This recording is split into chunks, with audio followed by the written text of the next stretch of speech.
Hello, beautiful people. I was gonna do I say that to say this live, but then I said fuck it. I might as well get right to the YouTube subscribers. Make sure you go subscribe if you haven't already. Get straight into the shit. This kid Tekashi, man. You know, I've obviously put up videos about him before. This kid, I said he was crazy. But he's not as stupid as I thought he was. I gotta give him that. Like, he's not as stupid. He's actually pretty. He's a lot. I'm not gonna say he's smarter than I thought he was. Cause he didn't impress me. But he definitely is not as stupid as I thought he was.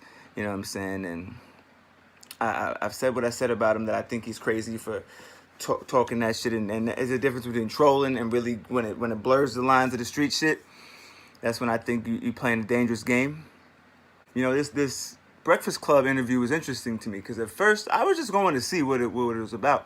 But when he got off in the beginning talking about they tried to line him up, and you know what I'm saying, you go in your headline, he's the headliner, you got Dre Prince Jr. on stage, do everybody's set. He get up there like, why would I go up there? That shit, you can't even say that wasn't valid, because that shit was valid. Like, you know what, bro?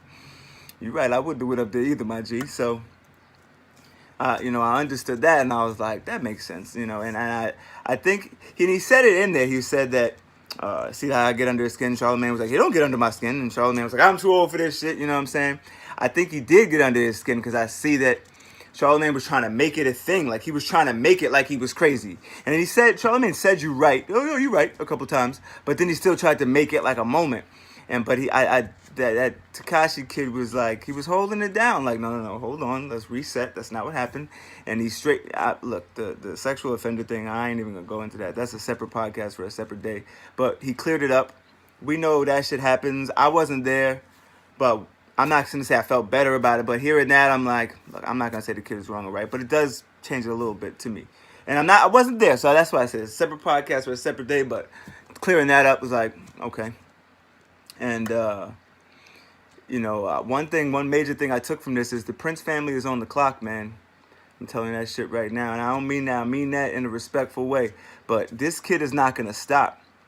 And I don't want to wake up to no bad news. I don't want to wake up to see anything happen to anybody. That's why maybe keep it with these. I don't know. But he made it. I don't know anything about the Prince kid. And I know he said he's living off his father's name. I don't know anything about that. But I could see this kid ain't going to stop. If, you know, there's a certain window, nothing happened, he gonna reference that shit every time, you know what I'm saying? So we'll see what happens with this kid, but I gotta say, it was interesting, man. Make sure you guys subscribe, share it. Have a day you deserve. I'm out.